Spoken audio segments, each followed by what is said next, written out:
Hi, ako nga pala si Jan. Minsan, sa isang kisap mata lang, pwedeng magbago ang lahat. Isang iglap, isang segundo, at bigla ka nalang mawawalan ng bagay na hindi mo akalaing mawawala. Sa akin, ang nawala ay hindi lang ang paningin, kundi ang direksyon ng buhay ko. Sa buong buhay ko, pinangarap kong matuto ng basketball. Kahit saan ako magpunta, dala ko ang bola. Kaya nung nagkaroon kami ng isang outing sa isang resort, ang una kong hinanap ay isang basketball court. Tara, last game, bago mag-swimming, sigaw ng kaibigan ko. Lahat kami masaya, nagtatawanan, trash talk, adrenaline, lahat ng yun normal.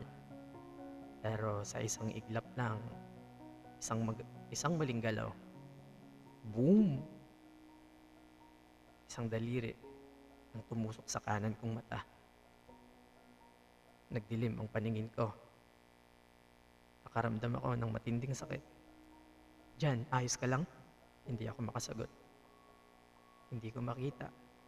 At doon, simula ang bangungot ko. Nagising ako sa ospital. Isang bandage ang nakatakip sa mata ko. Dok, kailan po gagaling ang mata ko? Tanong ko. Nagpalitan ng tingin ng mga doktor. Zach, sabihin mo sa kaibigan mo. At ayun nga,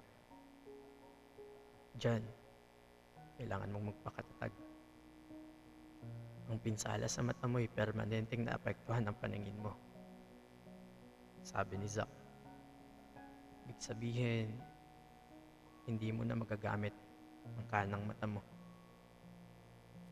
Natahimik ako, parang isang suntok sa sikmura. Paano ang pangarap ko? Paano ang buhay ko? Hindi sumagot ang doktor. At doon ko lang napagtanto, hindi lang pangarap ang nawala sa akin, kundi ang kalahati ng mundo ko. Dumaan ang mga araw pero hindi bumalik ang sigla ko. Hindi ako makalabas ng bahay. Hindi ko na mahawakan ng bola. Panginoon, bakit po hindi ko maintindihan?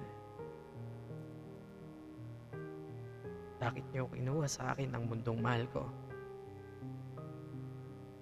Wala akong sagot na natanggap. At sa katahimikan, unti-unting bumigat ang puso ko. Dumating sa puntong ayoko nang maniwala. Dumating sa puntong akala ko nag-iisa na lang ako. Isang gabi, habang nakaupo ka sa labas ng bahay, lumapit sa akin ang lola ko. Jan, hanggang kailan mo tatalikuran ng Diyos? Sabi ng lola ko. Lola, nasaan siya? Ang mangyari ito sa akin, sagot ko. Ngumiti siya. Nak, hindi siya kailanman nawala. Ikaw lang ang lumayo. Hindi ko napigilan ng mga luha ko. Lola, hindi ko alam kung paano magsisimula ulit. Hinawakan niya ang kamay ko at binuksan ang Biblia. I am the Alpha and the Omega, says the Lord God, who is and who was, and who is to come, the Almighty.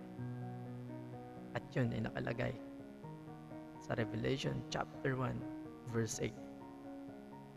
Sabi niya, ibig sabihin, Jan, kahit ano pang mangyari, siya pa rin ang may hawak ng buhay mo. At may plano siya, kahit hindi mo mapakita ngayon. Simula noon, unti-unti akong bumangon. Hindi man ako makalaro ng mga laro tulad ng dati. Natutunan kong turuan ng mga batang nangangarap din. Hindi man buo ang paningin ko, natutunan kong makita ang liwanag sa loob ko. Dahil kahit kailan hindi ako iniwan ng Diyos. At kung ano man ang nawala sa akin, alam kong may inihanda siyang mas malaking plano. Dahil siya nga ang Alpha, ang Omega, ang simula at ang katapusan ng lahat.